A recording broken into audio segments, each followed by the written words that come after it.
Normal People, Virginia, Summer and Fall, 1985, age 6. Because our dock at the wooded property next to the Wittigs wasn't finished yet, we spent the summer of '85 at Narrows Marina. We reconnected with grandparents, took care of doctor's appointments, and fixed anything on the boat that had broken in our travels and that hadn't immediately been fixed. I rode with my dad in a rented truck to his former law office, where we removed boxes and boxes of old files and took them to a storage unit. The storage unit seemed like a place where you would go to die, and I wanted to get out of it as quickly as possible. In the beginning of September, my books for first grade arrived in white boxes from Calvert School, a private school up in Baltimore that offered a structured, phonics-based homeschooling program.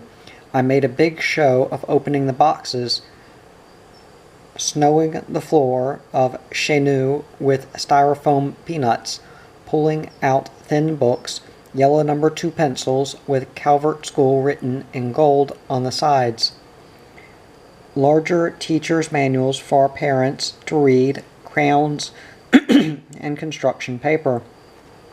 The thin books were color-coded according to their reading level. I took the crayons and drew pictures of myself, dressed like a princess with long blonde hair. My own was short and broken off because I didn't brush it enough, into all of the school books. When we drove into the small town of Matthews to buy groceries or to get the mail, people asked Carolyn and me why we weren't in school, because we don't go to school. I told the lady in the post office one day. When we left, Dad said, "Don't tell people that. Tell them you're homeschooled. Do you know what might happen if people think you're not going to school?" "No," I said. Carolyn, whose imagination was lively, pretended to be a cat and swiped Dad's shoulder with her fingernails. "Social workers might come and take you away," he said. "They don't know about people who live on boats. They don't understand that we are different from everyone else."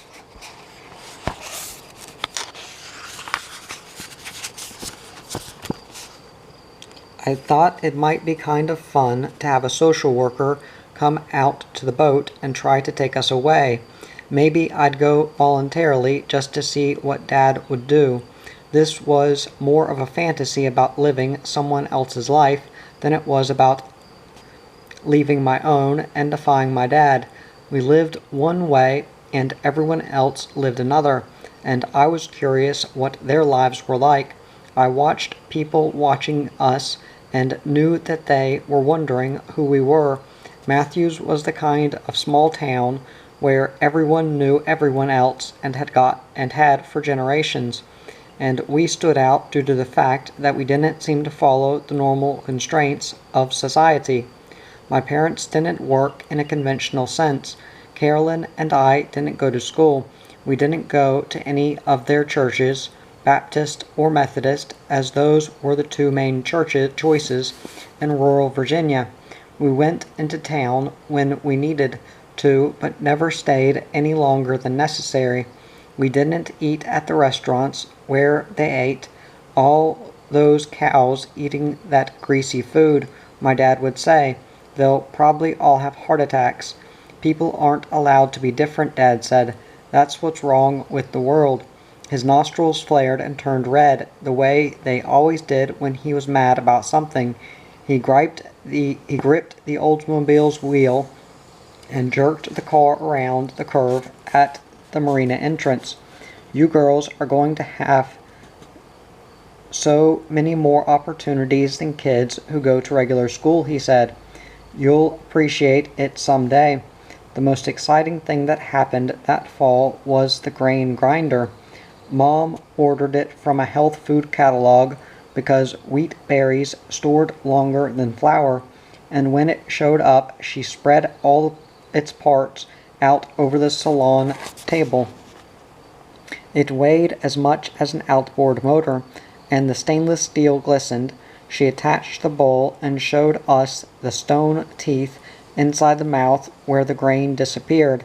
It reminded me of the triggerfish at Chub Cay that had bitten Carolyn's finger. Flat teeth made for grinding and chewing. What's going to keep someone from sticking their fingers down there, I asked. Common sense, Dad said. Mom plugged it in and poured wheat berries that looked like tiny golden bugs into the bowl. They seemed to scramble over each other in the race to get into the neck of the contraption where the teeth waited.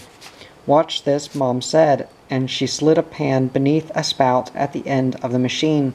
She flipped a switch and the thing squealed into action. Carolyn and I stared at the inverted tornado of wheat berries as the machine's teeth ground against each other and pulverized them. Clouds of brownish flour puffed from the spout, and then a steady waterfall of flour flowed into the pan, piling up in tiny mountains of whole wheat. Mom spread the flour out with a spoon to make room for more. It reminded me of a map, a landscape of whole wheat flour. School and meals made our day structured and gave us a sense of normalcy. At breakfast, we all sat around the table in the main salon and ate oatmeal and fresh fruit, the sweet ripe cantaloupes that grew locally and navel oranges shipped up from Florida. After Mom cleared the table, she would open the plastic boxes where we kept our school supplies and spread the books and pencils out on the same table. It was perfect for seating 4 people. A brass trawler lamp hung over the center of the table, casting a warm glow around the cabin, even in the daytime when the lamp wasn't lit. Carolyn's supplies were much more basic than mine, the accoutrements of preschool. She drew green dinosaurs on thick construction paper and chewed on the erasers of my Calvert school pencils, while I learned the basic structure of a sentence. Nouns and verbs and adjectives and adverbs all made perfect sense when diagrammed out in my composition books, and I liked figuring out how the pieces fit together. The books I read had simple names like Mr. Fig. I learned how to write in cursive, practicing each of the letters over and over again. Mom was a patient and attentive teacher. Years later, when I turned 13, I abandoned the salon table and moved to the forward cabin, the bedroom I shared with my sister to do my schoolwork. The table where we did everything was becoming too small for me. When I was 17, I got tired of the faded varnish on the table, and I unscrewed it from its mounts and took it on deck to refinish the surface. When I was 19, the fresh varnish on the table was one of the strong selling points of Chez Nous. At lunchtime, we pushed our schoolwork aside and sat around the table as a family eating sandwiches with homemade wheat bread and ripe tomatoes. Dad continued whatever discussions he'd begun with us earlier while teaching us our history or geography lessons, and we talked about what we were going to do for the rest of the day. Afterwards, he retired to the aft cabin for a nap, and Carolyn, Mom, and I finished our daily school assignments, which Calvert School had clearly laid out in its lesson plan. In Virginia, the exciting days were the ones when we piled into the Oldsmobile and drove into Gloucester, which was bigger than Matthews and had a Walmart. There we got the same stares we'd get from the lady in the post office. In Matthews, stares that said, "Why aren't you in school? How come you're loading up on canned vegetables and dried beans? Why do you need to buy 20 bottles of shampoo at one time?" We'd provision at Walmart and the local Best Value grocery store, filling up carts and carts of non-perishables, which we'd then shove into every bit of storage space that Chez Nous had to offer. Storage was something that Gulfstar had taken into consideration when designing that particular model and all of their motor sailors.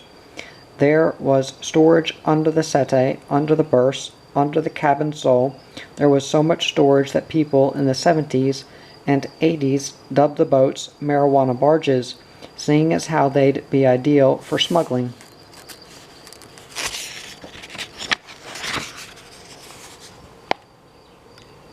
Dinners were spent around the same salon table. Dad sipped his bourbon, and Mom her rum. She'd taken to rum our first year in the Bahamas, and she missed coconut rum with Bacardi Gold and iced it down. I loved the smell of the coconut rum. Some evenings, Dad sat in the cockpit and played folk songs on his guitar while Mom cooked dinner. The deep vibration of his voice as he sang Old Man River in summertime rolled across me. On those evenings the sun was red, sinking into the marsh, and mosquitoes hummed along with Dad. We slapped them away as we thought of all the poor fools living on land, watching their televisions and living the normal life. What we had was so much more real, my dad liked to say. We lived in the real world, and they lived in the rat race. I imagined small rodents rushing through a maze and trying to find their way out. Dad told us made-up stories after dinner, or read to us from Jonathan Livingston Seagull, one of his favorite books. It was a fable by Richard Bach, and was about a seagull that flew for pleasure rather than for survival. The seagull was different because he cared about flying, and was therefore rejected from the flock, only to reach a place of higher acceptance and meaning. In November, we dug up a cedar tree from Granddad Neale's land, an expansive tract of woods and creeks on which he operated a sand and gravel plant. We planted it in a 5-gallon bucket and placed it on the stern of Chez Nous, and tied it to the stanchions so it wouldn't slide around the deck. I bet we'll be the only people in the Bahamas with a real Christmas tree, Dad said, standing to look at it and smiling. This became tradition, the cedar tree on the back of the boat, so consistent each year that the bridge tenders up and down the intercoastal recognized us by the tree alone. We covered it in garbage bags for Gulf Stream crossings to keep the salt from drying it out, and we moved it down into the main salon a week before Christmas and decorated it with shells and ornaments. The Neale grandparents didn't try as hard to stop us when we left to follow the Wittig grandparents south on our second year's migration. They still fed me ice cream and told me I was welcome to stay, but I didn't consider it as I had before. Smugglers, Norman's Cay, Bahamas, winter 1986, age 6. It was in the early winter of our second year in the Bahamas, and waterspouts spiraled down from heavy cumulus clouds. A cold front was coming, and everything in the Exuma chain stood impossibly still, waiting for the lead-black line of clouds that hung over the banks in the northwest. Their bellies, which should have been silver, were lined with turquoise from the light that bounced off the shallow Bahama banks. We anchored near the wreck of a DC-3 plane that had been deliberately crashed a few years before we came. We were waiting for high tide so we could take the boat over the shoal and into the protected inner harbor called Norman's Pond. We didn't know which would come first, high tide or the wind from the squall line. I didn't want to have to come here, Dad said, pacing the cabin. He wouldn't tell Carolyn and me why. Our parents seemed to know something about the place that we didn't. Flies swarmed around the boat and buzzed through the open hatches and into the cabin. Carolyn and I sat at opposite ends of the salon table. School books spread in a mess across the table. Lessons for the day seemed to be forgotten, like something more important than school was about to happen. Mom paced too, the fly swatter in hand. "Those flies know we are in for a bad weather," she said. "See, that's one way you can tell." She spoke to Carolyn and me, but her eyes were on the heavy squall line. "Watch the animals, see if they are trying to take shelter." I rushed into the forward head to check out on our hamster, Scruffy. When I returned to the main salon, Dad had gone upstairs to the cockpit. "You girls should come up here," he said. his voice rattling down the companionway hatch. "You need to know what a waterspout looks like." The four of us huddled in the cockpit. Dad handed us each life jackets. "You don't need to put them on," he said. "Just keep them by you." The line of clouds was closer now and more defined. Mom didn't say anything. Carolyn and I stared out at the clouds, swatting flies and no-see-ums. In the sticky heat, the twister clouds reached down to the water and then pulled back up into the lead-colored mass. I thought of the Wizard of Oz and wondered if a tornado could pick up our boat and set it down somewhere else. I wondered what a Bahamian Oz would look like. "The tide should be high at 4, Mom said, "and the light's going to be terrible getting into the pond." Jesus Christ, Dad was worried. The vein in his neck stood out and pumped blood to his face in rapid, jerking motions. "We are not going to be able to see the bottom." "Look at that one. It's reached the water," Mom said. She stooped between Carolyn and me so close that I could see the beads of sweat that ran down the strands of her short, sun-streaked hair. She pointed to a twister on the horizon. It was thinner than the others, and it snaked down to the water and ended in a cloud of steam. "That's where it's picking the water up," Mom said. We watched it withdraw as fast as it had formed, only to be replaced by another one further down the squall line. "It all starts with areas of different air pressure. That's why the barometer drops when we get a cold front," Dad said. The air felt different now. It pressed against my eardrums, and it made me think of being underwater. "Behind those clouds," he said, "the wind is going to swing around and come out of the northwest, maybe as strong as 30 or 40 knots. That's why we need to get into a safe anchorage." It promised to be a bad month weather-wise. There were several other fronts behind this one, all forecast to come through the central Bahamas. My parents had hoped to make it to Pipe Creek before the first one. By 3, the squalls had moved on. Dad raised the anchor and we headed into Norman's Pond. There were people at Norman's that we'd been told to look up, some friends of the Wittig grandparents, and Mom held them on the VHF. After we dropped the anchor in the thick grass of what seemed like a stagnant body of water. Maybe it was because there was little circulation back in the pond. Water moved slowly through mangrove roots that massed together on the flats all around the island. We'd come close to scraping the bottom on the way in. Dad had slowed Chenoo to a crawl, and clouds of silt had billowed up in the water behind us as the prop stirred the bottom. Now we were stuck inside, brought in on a full moon high tide. We'd have to wait until the next full moon to leave.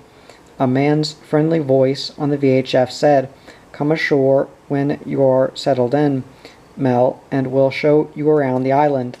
Mom said we'd be there in about an hour, and she turned the radio back to 16, the hailing channel. "So who exactly are these people?" "More drinking buddies of your parents."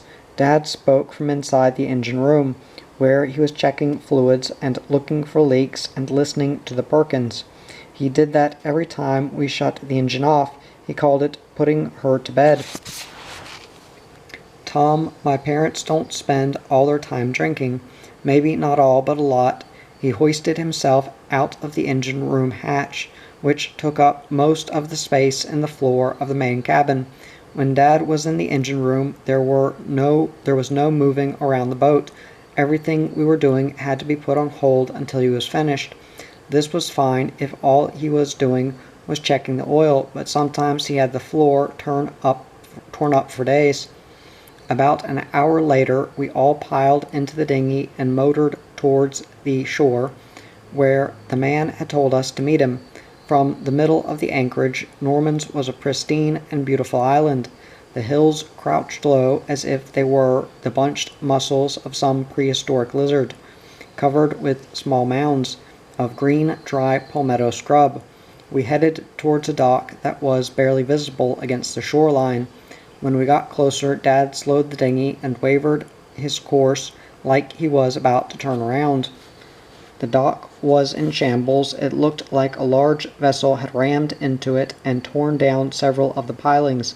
The pilings that remained were slashed across with red spray paint, "Go away," and words I didn't understand, crude references to Colombian cocaine that had been trafficked through here a few years before. A man my grandparents' age strode down the dock, waving us over. "Tie up and come on ashore," he said. "Don't mind all that stuff." He motioned towards the jumble dock, which Dad was being careful to circle around. He took our bow line and fastened it around one of the pilings that was broken in half. Mom called him the doctor. I can't remember his real name or his wife's name, but they drove us around Norman's Cay in a jeep and showed us Volcano House, where Carlos Joe Letter had lived in luxury and watched his planes fly in and out at night, loaded with cocaine. This was as much as I could understand at 6. All I knew was that someone famous had lived here, and that the walls had been shot up with machine guns only a few years before. The view from Volcano House was beautiful, the endless shallow banks stretching out west from the Exuma chain, aquamarine and turquoise.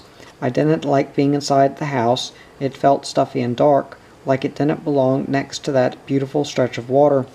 The doctor and his wife drove us to their house, which was much smaller than Letter's, and showed us the machine gun holes in their own walls. They didn't like us being around, the doctor said.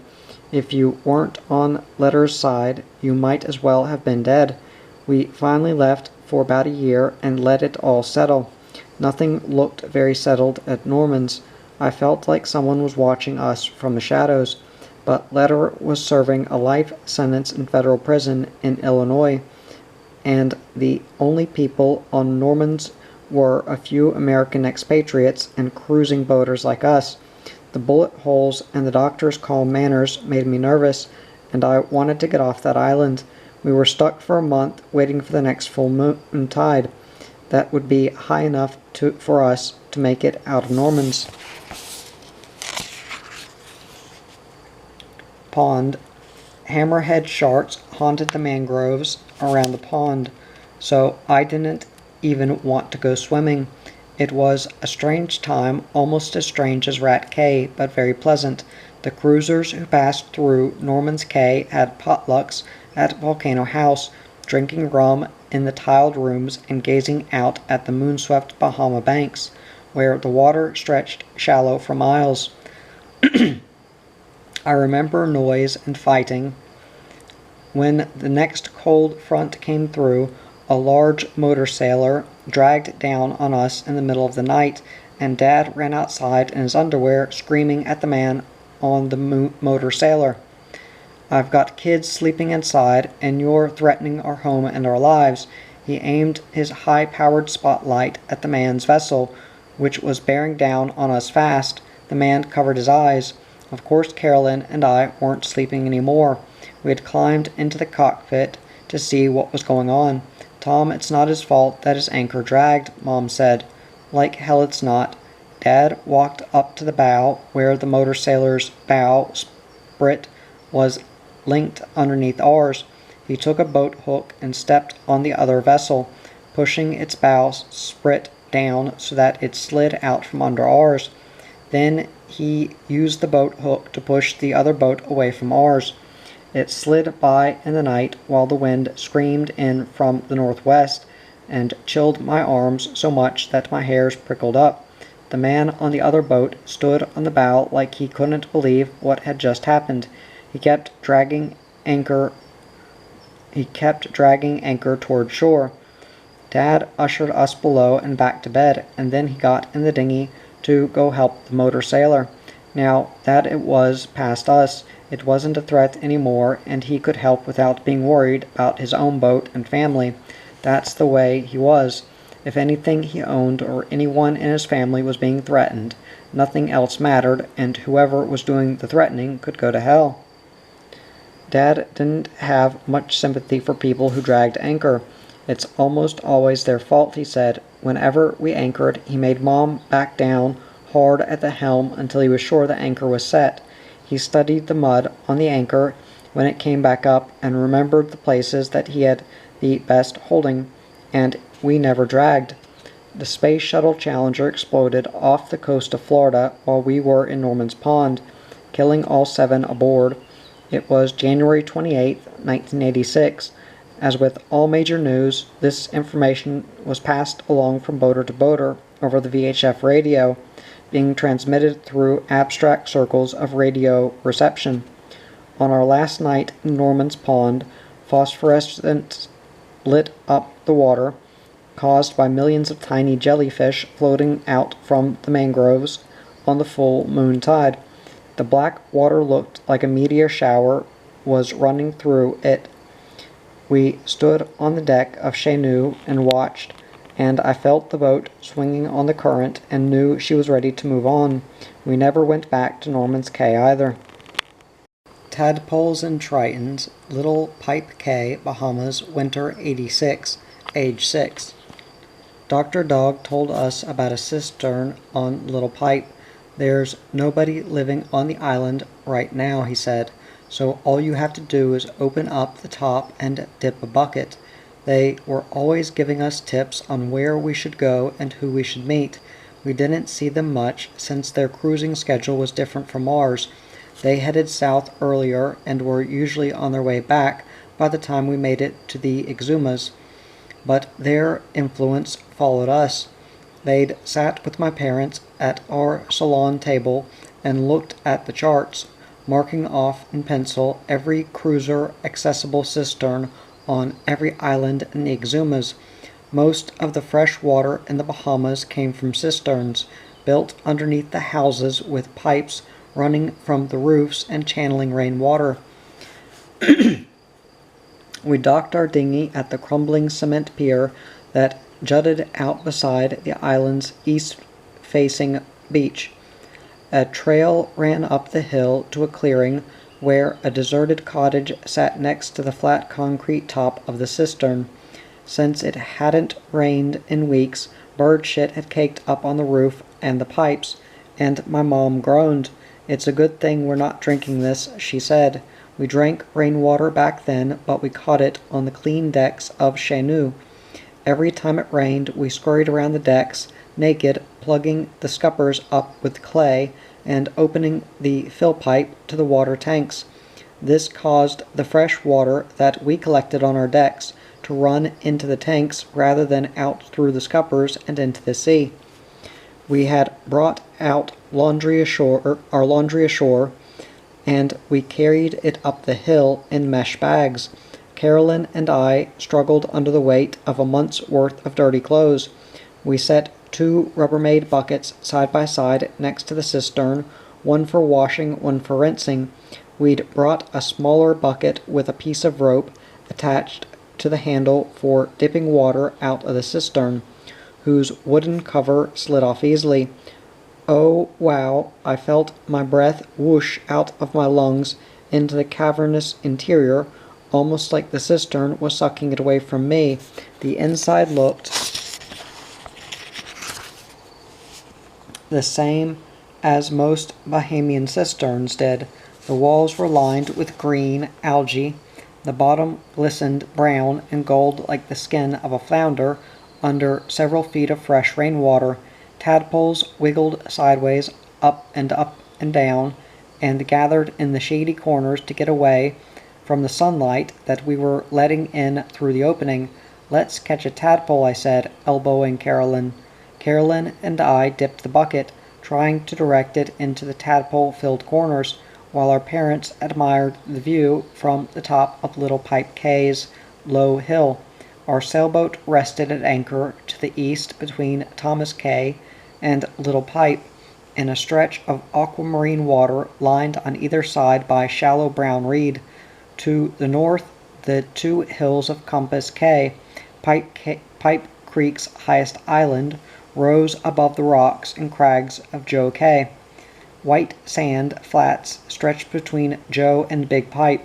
and smaller islands filled in the spaces between flats and deeper blue channels. "I think this is the prettiest place in the world," Mom said. "I wonder what the view would be like from Compass." Carolyn squealed, and our parents whirled around. "Tadpole, tadpole," she said. She thrust her hand in the bucket and clenched it around a shiny brown creature. The tadpole slipped between her fingers and flopped onto the cement. I tried to catch it, but almost as if it were being magnetically drawn to the water, it rolled over the edge of the opening and into the cistern. "Don't worry, we'll get another one." Mom dumped the rest of the bucket into one of the Rubbermaids so she could start the laundry. She poured Tide detergent in with the cistern water. I checked to make sure there weren't any tadpoles swimming around in our laundry. Dad filled the other Rubbermaid from the cistern, and Carolyn watched the bucket dip in and out of the dark hole, waiting for tadpoles. As soon as he turned his back, she grabbed the bucket and leaned as far into the cistern as she could. She bent in half at the waist. I sat next to my mom, who was looking the other way, hunched over the Rubbermaid and rubbing our clothes hard against the washboard. "You don't need me to stick around for anything, do you?" Dad's walkabout instinct was kicking in. He wanted to explore the island. It was a new place, a place he'd never been seen before. When he was a boy growing up in the marsh surrounding West Point, Virginia, he'd taken his skiff through tiny inlets and creeks in the marsh until he found an island. The islands were small raised patches of dry mud that just escaped the tidal range and were therefore void of marsh. There was almost nothing on them, maybe a pine seedling or two, maybe dozens of little fiddler crabs, or a great blue heron. But to my dad, the islands were his. They were unexplored. He could claim them like a colonist. He fantasized sitting on these muddy islands, about tropical islands that he could explore and conquer. Unlike him, I just wanted to explore and learn. There was no inner colonist in me. "No, you should put some clothes on before you go anywhere, though," Mom said. "I won't go far, besides all the clothes are wet." He nudged a flip-flop against the Rubbermaid laundry tub. Carolyn and I were used to being naked. It made more sense to play on the beaches without worrying about scratchy bathing suits or shorts that would be uncomfortable when they got wet. But our parents didn't go naked as often. Dad usually wore at least a ratty pair of underpants, and Mom a bathing suit. Today we were all stark naked, except for flip-flops. "I guess we should have set some clothes aside," Mom said. "Just hurry up, we don't want anyone to sneak up on us like this." Dad turned and disappeared in the opposite direction of the old road, making his own path through the scant palmetto scrub, his skinny brown back glistening with sweat, and his machete swaying from side to side, hacking at anything in his way. I watched Carolyn lean further and further into the cistern. The bucket made slopping noises as she swung it back and forth so that it skimmed the surface of the water and bounced off, sending the tadpoles darting away in schools. A brown lizard appeared from out of the brush and ran across the sole of her foot. Carolyn gasped, jerked her foot back, and toppled headfirst into the cistern. Her body smacked the water, and she screamed. Mom screamed next. "Tom, help!" She dropped the washboard and ran to the edge of the cistern, where I was leaning down, reaching for Carolyn's hand. Carolyn didn't panic. She simply stared up at us, her eyes as big as a frog's, treading water, her arms splayed out to the sides and her legs bent. I saw the terror on her face as she looked around the inside of the cistern, taking in the slimy walls, watching for snakes and spiders. The whites of her eyes glowed.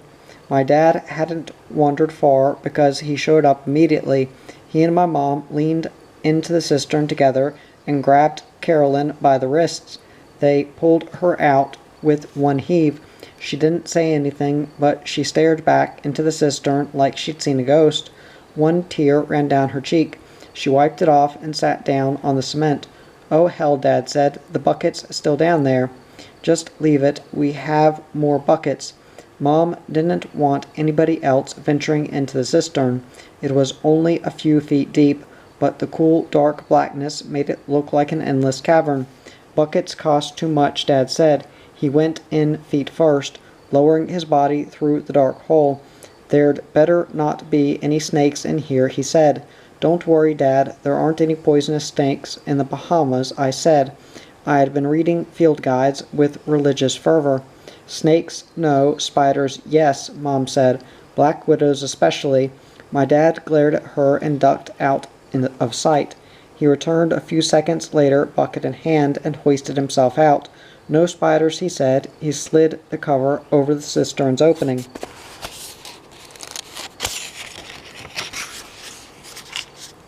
Mom rinsed the laundry and spread our sheets across a bougainvillea bush so they could dry at least partially.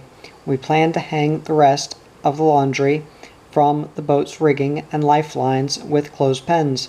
My dad dumped the dirty water off into the bushes. Carolyn lay flat on the ground, trying to dry off. I sat beside her and twirled a hibiscus between my fingers, wondering what I'd look like with the flowers stuck behind my ear. The Wittigs had a photo on their boat of my grandmother with a flower behind her ear, holding some sort of tropical drink. I thought she looked exotic and beautiful, the flower a bright red against her brown sunspots and creased skin. "Hey," I said to Carolyn, "what was down there?" "Nothing. Nothing at all. No snakes or frogs or anything. Lizards." I wanted to hear something more exciting, perhaps that she'd seen a human skeleton or a chest of pirate treasure, or a few kilos of cocaine or some other contraband. "No snakes, no lizards. It smelled funny," she said. I didn't believe her. "Are you sure?" I said. "Shut up," Carolyn said. In the excitement of Carolyn's fall, we hadn't heard the sound of the outboard motor approaching the island. Now all was quiet except for a few mockingbirds calling to each other through the palmetto scrub. My dad jumped at the sound of voices. They belonged to a man and a woman, and they sounded older, perhaps around my grandparents' age. They floated closer to us up the hill. My dad reached for the machete. "Christ, Tom, forget the machete. Put on some clothes." My mom scurried around, grabbing damp clothes from the bougainvillea branches. She threw my dad a t-shirt and some swim trunks, slid a bathing suit cover up over her head, and tossed long t-shirts to Carolyn and me. Our shirts were pink and blue, and said, "Hey Mom," in big block letters on the front. We'd gotten them a few months ago at a tacky straw mart in Nassau. We all covered up with the damp clothing as quickly as we could. My dad, trunks inside out, made sure his machete was within reach. A man and a woman, both older and friendly looking, and both just as naked as we had been, rounded the bend at the top of the hill. They stopped short when they saw us and simultaneously wrapped the white towels that they carried around themselves. "Hi," my mom said, stepping closer to them. "We were just doing laundry. We are on Chenu, anchored out there." She pointed to our sailboat. In the Bahamas in the mid-'80s, it was important to identify yourself to other people as soon as you met them. We needed to let people know that we were just a normal family living on a boat. We weren't drug smugglers. We didn't care about anybody else's business. Strange things happened in the 70s and 80s to boaters who happened to be in the wrong place at the wrong time. In 1980, a sailboat found drifting off the Bahama Banks just west of Big Pipe Cay, with bloodstains and a corpse in the cockpit. The boat had belonged to a retired couple from the west coast of Florida.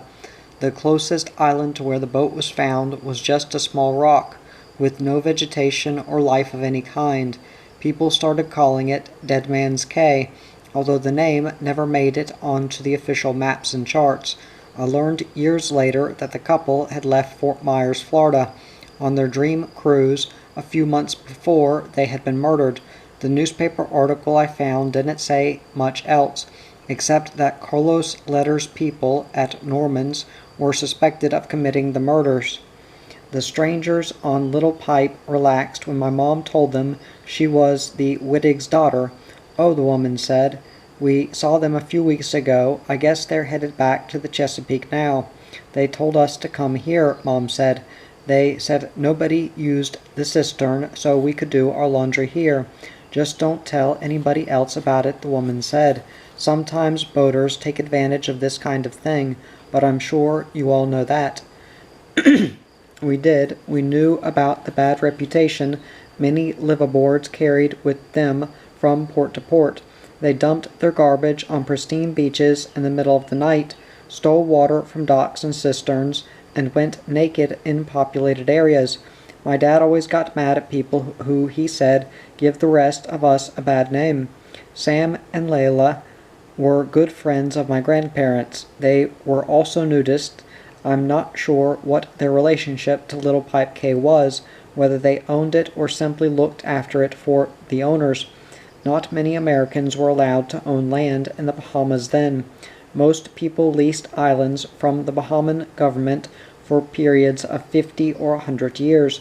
They invited us to dock Chez Nous at Little Pipe. They docked their trawler Dreamer on one side of the crumbling concrete pier, and we docked on the other.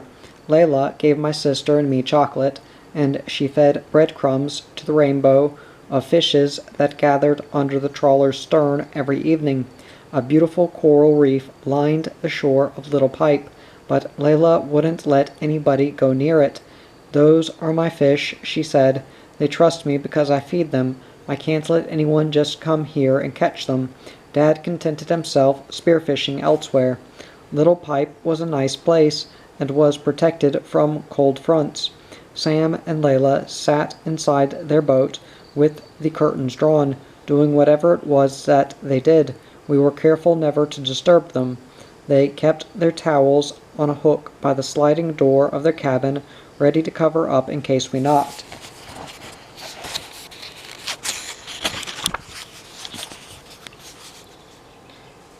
Mom collected shells on the pristine sandbars that stretched across Pipe Creek. Her mother's shell collection spanned years and included majestic tritons, flirty butterfly shells, virginal sand dollars, promiscuous cowries, and flamboyant flamingo tongues.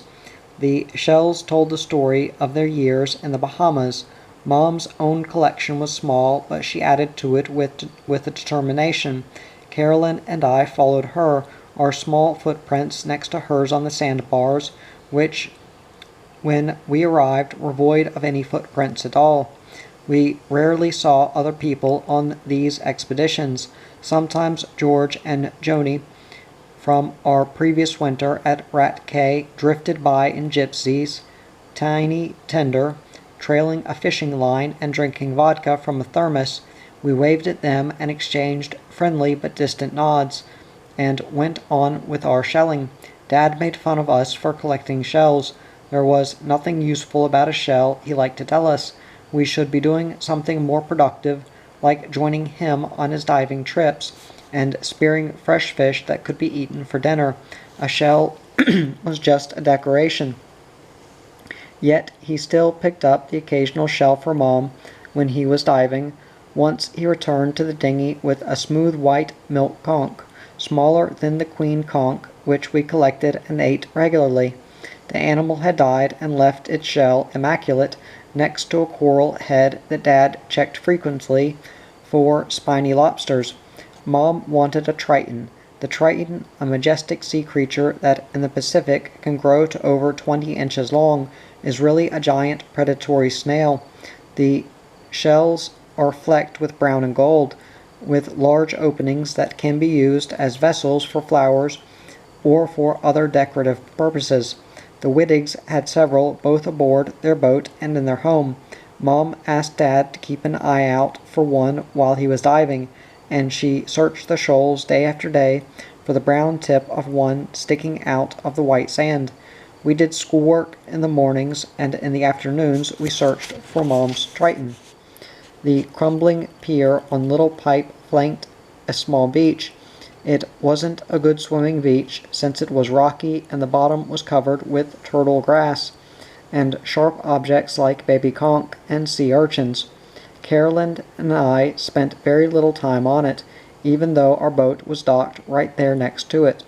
But one day, while I was waiting for Mom and Dad and Carolyn to finish putting on their sunscreen so we could go out on the dinghy, I ventured down across the limestone rocks to a small beach and waded out into the water. I wore my flip-flops so I wouldn't step on anything. Turtle grass freaked me out a little. I didn't like the way it obscured your view of the crystal clear water. A patch of it, shaped the right way, could fool me into believing I was looking at a shark or a stingray, both fascinating creatures that repelled and attracted me. As I stepped through the grass, my feet searching for clear spots of sand that would be free of sea urchins, I kept my gaze out ahead of me and swiveled my neck back and forth, looking for danger. A brown spot about 5 feet in front of me caught my attention. It was too small to be anything threatening, but the golden color didn't match that of the grass. I took another few steps towards it and leaned forward, the water now up to my waist.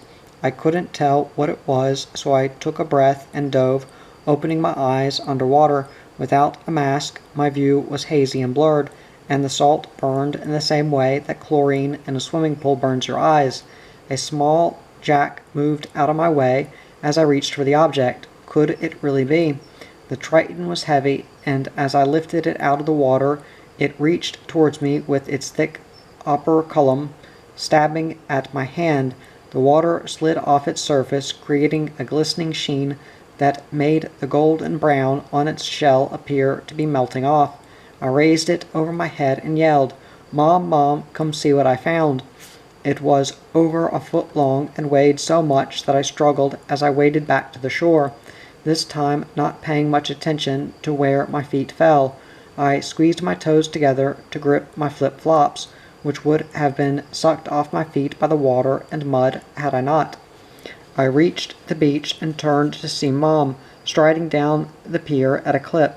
"Is something wrong?" She squinted through the hot sunlight. Her sunglasses hung around her neck.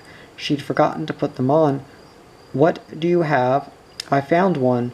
I breathed fast and my heart pounded as I rushed towards her with the creature. It had extended itself from the shell, and its thick and glistening muscle writhed. I wondered for a second whether it would fall out, but then remembered what my dad had told me while cleaning conch. Its body was connected to its shell by a strong sinewy muscle, and the only way to remove the body was to cut the muscle, freeze the creature, or hang it up to dry and decompose.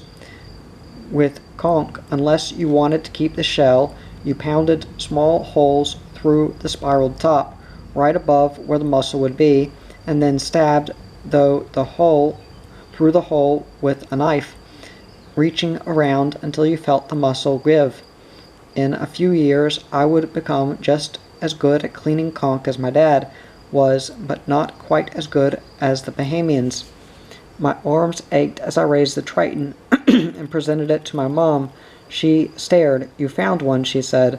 She took it from me and turned it in her hands, running her fingers across its curves and tracing the spirals. "It's perfect," she said. "What's going on?" Dad strode down the pier towards us, Carolyn in tow. "Melanie found a Triton," Mom said. "Oh," Dad cocked his head and gave it a once-over. "Where?" "Right here." I jumped a little bit as I pointed to the grassy shallows by the beach. "It must have been here all along." "Does this count as one of Layla's fish?" Dad asked, referring to the creatures she fed and which we weren't supposed to kill and eat.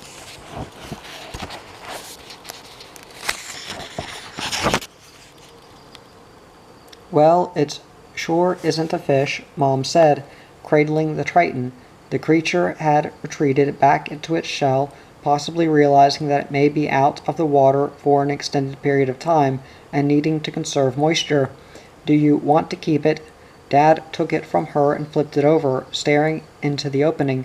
Yes, we can freeze it to get it out of there, Dad said. But the Triton wouldn't fit in our freezer. Dad hung it using spare line we kept in one of our lockers from a buttonwood tree at the opposite end of the beach.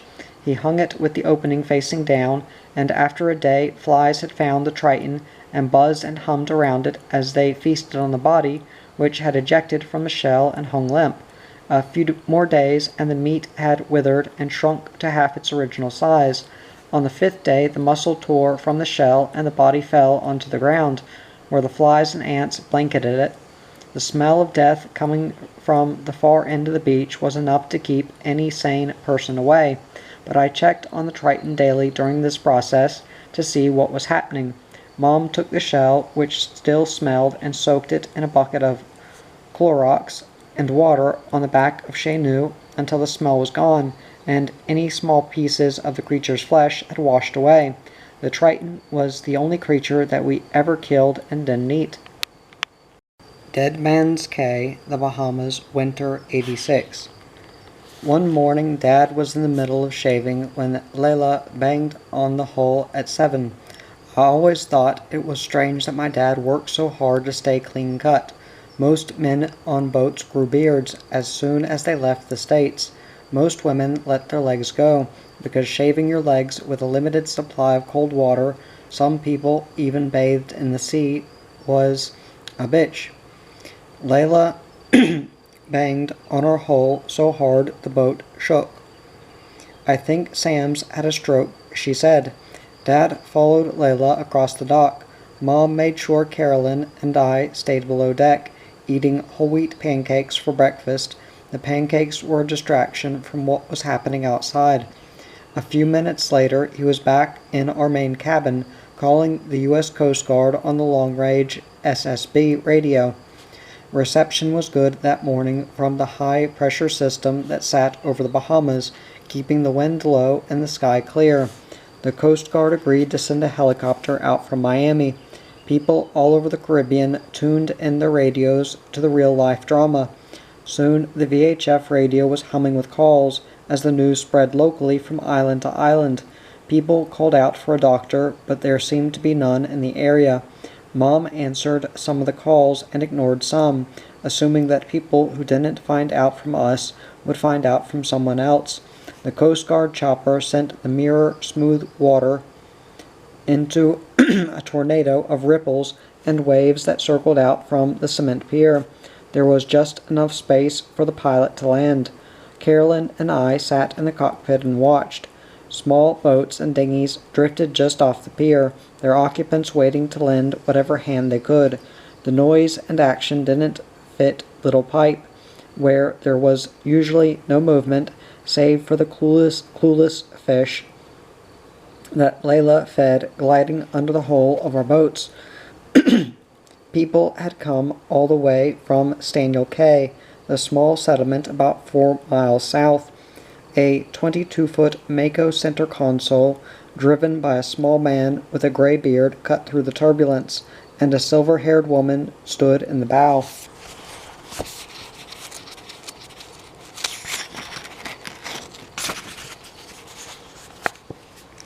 And caught the pier as they pulled up alongside. Nobody tried to stop them, even though it wasn't safe to come near the helicopter. "Tie her off, Helen," the man said, talking through his nose. He clambered up onto the pier and rushed over to where my dad and the orange-jacketed coasties were lifting Sam off the Dreamer on a stretcher. My mom told Carolyn and me not to look. She was afraid Sam was already dead. We couldn't see through the men as they carried Sam down the dock, Layla following, her hand covering half of her face. They lifted him into the chopper.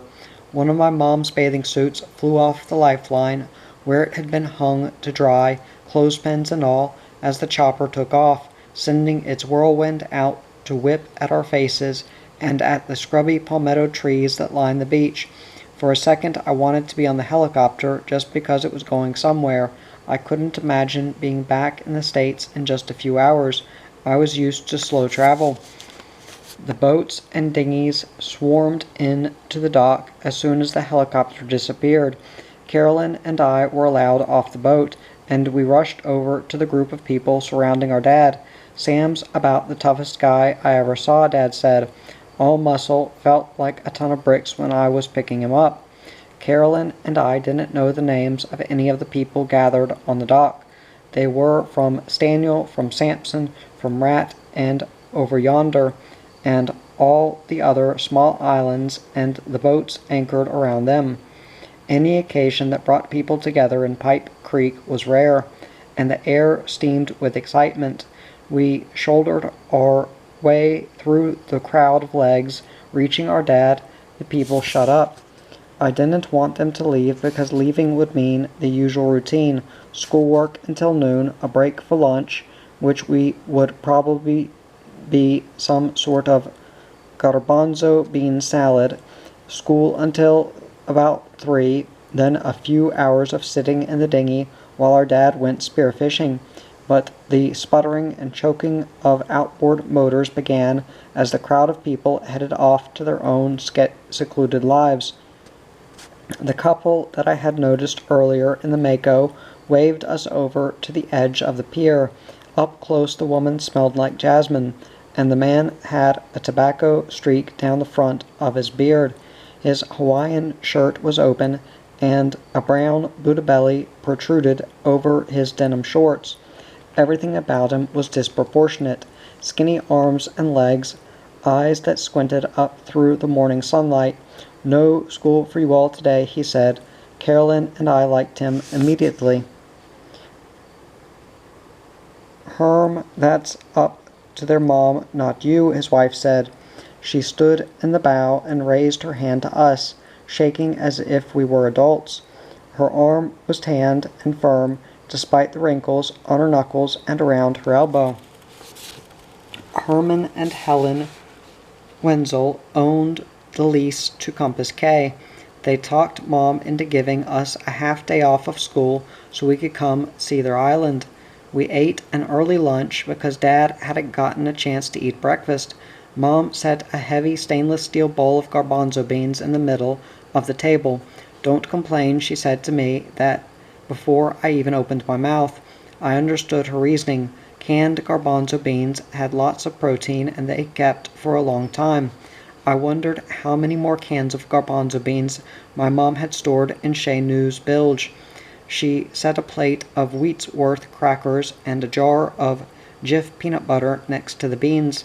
Thank God I could pretend to eat a few garbanzo beans and then fill up on Jif. Carolyn piled her plate with garbanzos and went for seconds after she'd wolfed down the first pile. I hated her for actually liking the beans. "They look like little butts," I said. Carolyn stabbed one with her fork and held it up to the dusty beam of light that filtered in through the galley porthole. "Actually, she's right," Dad said. He wasn't thrilled about eating garbanzo beans for the 4th day in a row either. "If you don't like it, then we need to make a trip to Staniel so I can get some fresh vegetables," Mom said. "Like what?" "Cabbage." I didn't think cabbage counted as a vegetable. Fresh tomatoes and lettuce were a novelty in the Exumas, where most of the supplies were shipped in by mailboat. Cabbage lasted almost as long as garbanzo beans.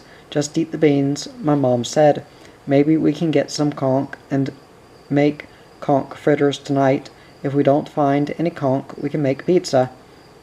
We took the dinghy ride to Compass slowly, my dad navigating between sandbars and rocky crags that jutted into the deeper water, running in blue ribbons beside the limestone quays.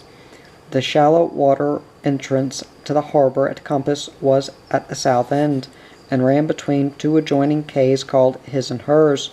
Our outboard motor's prop churned up sand as we crossed the shoal. We hugged the western shore of Compass, where thick-smelling mangrove roots reached into the water. The current picked up as we approached the deep entrance on the north side of his and hers, and it welled into the harbor before spilling out into the Bahama banks west of Pipe Creek. A small shed with a thatched roof sat at the end of the rickety wooden dock. Herman Wenzel waved to us from the end, where he stood barely taller than the pilings that suspended the dock above the current. We docked at the small fish-cleaning station, and Carolyn and I scrambled out of the dinghy. Herman tried to help, but I took one look at his scaly hands and decided I would rather risk getting a splinter or falling into the water than grabbing his hand. I didn't know yet about the 12-foot hammerhead shark that grazed the bottom out in the deeper water, or the lemon sharks that used the mangrove swamp as a nursery, and I didn't know yet about the unabashed love and enthusiasm that Herman had for life and would grow to have for my family, or how he would come to be like another grandparent to me. They let you out of school early after all, Herman said. He led us up to the hill to the house. The path was similar to the one at Pipe K, crumbled cement surrounded by palmetto scrub. It crossed a dirt road that ran north to the south from one end of the island to the other. At the intersection, tall limbo trees crossed over the path, blocking the sun and the heady smell of cliff orchids, mixed with diesel fumes from the island's power shed.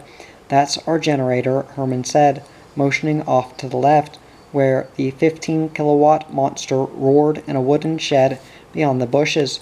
The path turned into stone stairs that ran up the hill, and my breath caught in my throat as my legs struggled to keep up with everyone else's. As we neared the house, the smell of spiced cookies funneled down through the bougainvillea and cotton branches that lined the path at the top of the stairs. Helen greeted us with a plate of cookies that looked like pressed flowers. Carolyn and I sat in bucket chairs and ate them until we were stuffed, washing them down with sugar-loaded pineapple soda called Goombay Punch. Herm's diabetic, Helen told us, so don't give him any cookies. She told us to call her Tutu, which meant grandmother in Hawaiian, and to call him Grandpa. They sat on their front porch with our parents, swinging in bamboo chairs that hung from the beams on rusty chains. They sipped cold water and talked about the island and about Pipe Creek. The Wenzels had made their money selling tents, retired early on a sailing yacht, and traveled the world, fishing, sailing, and searching for a place to call home until they found Compass Cay. It had the prettiest beach we'd ever seen, Helen said. They'd settled in the house and watched everything change on and around their island. You see that little rock out there? Herman pointed a crooked finger to a cluster of islands off Pipe Cay. They rested on the banks almost at the horizon, where the water shimmered like mercury. Dead Man's Cay, he said. He stuffed his pipe with the tobacco he kept in a green pouch, and didn't say anything until he had smoked for a few minutes. Carolyn and I waited, leaving the cookies to soak up the humidity. A fat, tiger-striped cat jumped out of the scrub onto the porch, a bird in its mouth. Compass, Helen jumped from her chair and ran to the cat. Put that poor bird down. The cat dropped the brown mockingbird at her feet and sulked into the house. I don't know what he was thinking, she said, scooping the bird up. He gets plenty of food. She opened her hands, and the bird tried to fly, but crumpled to the ground instead. I'll take care of it, Dad said. He pulled a rag from his pocket and picked the bird up by the tip of its wings and disappeared down the path. He was back in 3 minutes. Nobody asked what he'd done with the mockingbird. I was tired of waiting. What were you going to say about Dead Man's Cay? Herman looked at me over his pipe, but spoke to my parents. I was the first one to see that sailboat drifting out there a few years ago. I thought it was anchored at first, but nobody anchors there. The holding's no good. The bottom is all scoured rock. So I waited a while and went out in our old Boston whaler. When I got up to the boat, there was blood all over the deck. I thought at first maybe they'd caught a big fish and cleaned it on deck, but it wasn't fishing blood. I didn't want to mess with anything, so I came back and got on the radio. You probably shouldn't talk about this in front of the girls, Helen said. Melanie, Carolyn, why don't you all go for a walk? Mom stood and motioned us over to the side of the house. Helen, where should they go? There's an old helicopter landing pad on top of the next hill, she said. She showed us where the path started. The bleached jawbone of a whale was propped against the side of the house at the foot of the trail. Is that a dinosaur bone? Carolyn asked. No, honey, that's from a humpback whale that washed up on the northern end of the island about 5 years ago. Now just walk until you get to the landing pad and then come straight back. I'll have another Goombay punch ready for you. Helen and Mom stood side by side, watching us until we rounded the first bend in the trail. When I thought we were out of earshot, I said, Carolyn, why don't we sneak back and try to listen? No, too scary, she said. The landing pad was disappointing, which could have just been a reflection of my mood at being torn away from what I thought was a fantastic story about dead bodies and drugs. The top of the hill had been hacked away until it was a flat slab of limestone, with loose rocks and the occasional cactus or aloe plant sprouting through. I wonder why they needed a landing pad here in the first place, I said. Carolyn was busy trying to catch a brown lizard that had been sunning itself on a rock.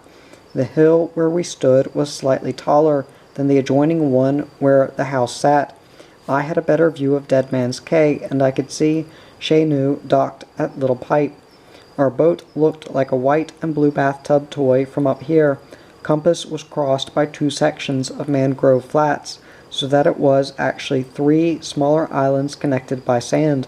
A tidal river ran from the north end of the island to the harbor, and lush mangroves lined the edges, with strips of dark turquoise marking the deeper water.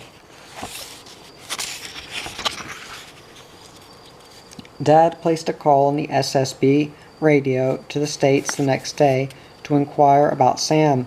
He had suffered a massive stroke and had passed away on the helicopter after leaving Little Pipe Cay. Without Sam and Layla there as our host, it was time to move on. Layla made arrangements for someone to come and get their boat, which they had been looking after, and we made arrangements to leave. A few days later, we were docked at Compass. We went diving off Dead Man's Cay, where the bottom of the sea was scoured in an odd way, almost unnaturally devoid of grass and conch. A Nassau grouper lived in a small coral head right by the island, but Dad could never manage to spear it. The fish was too smart. We spent days collecting rollers, the juvenile conch that had sharp, spiky points on their shells, and transplanting them to the mangrove creek at Compass. My parents said that we were saving the rollers from being illegally harvested by the Bahamians and careless Americans who would take them and use them for bait. We loaded our dinghy down with them, piling so many into the small craft that its stability was compromised, and we clung to the sides as we motored slowly, my dad driving through the shoals of Pipe Creek and up into the mangrove swamp. This is going to be our special place, Dad said. If we plant enough conch here, they will grow up and we can come here every year and find them once they are big enough to eat. He made us promise never to tell anyone about the conch farm at Compass. It was our family secret, and it was mystical to me. There was one spot where the water was about 4 feet deep and stretched on for the length of several football fields at this depth. The bottom was covered in turtle grass, and the small rollers hid well. We snorkeled and squinted into the grass, trying to spot the telltale pinkish spikes of baby conch. I collected dozens at a time, cradling them under one arm and swimming them over to the dinghy, where I handed them to Carolyn and Mom, whichever one was taking a break from the water. The water was murky here because of the fine mud and sand constantly being fanned by our flippers, and once a small reef shark darted out in front of me, and I cruised over the grass. I didn't see it until I was about 8 feet away, and its yellow eyes met mine before it turned its graceful head and swam away.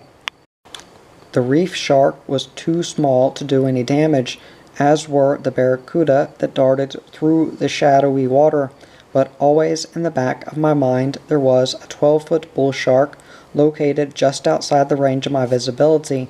I knew bull sharks liked this kind of bottom, and while I snorkeled, I turned in full circles every minute or so to scan the underwater horizon. Compass Cay and Pipe Creek became one of our homes, and we returned to it for years. I was beginning to keep track in my mind of places that felt like home. We stayed there until the end of February, when it was time to go south to Georgetown, at the far end of the Exuma chain. The annual cruising regatta took place every March in Georgetown, and since it was the only time of year when we really socialized with other boat kids on a regular basis, it was important for us to be there. When we left Compass and our conch farm, Shay knew was happy to be underway. I sat beside the mast and wrapped my arms around it, feeling the wind vibrate through the cold aluminum. "You are like my other sister," I whispered to the boat, "but you're more like me." I looked at my reflection in the plexiglass window and startled myself because my skin was so much browner than it used to be. My eyebrows were bleached white. Have I changed that much? I wondered if the boat could understand me.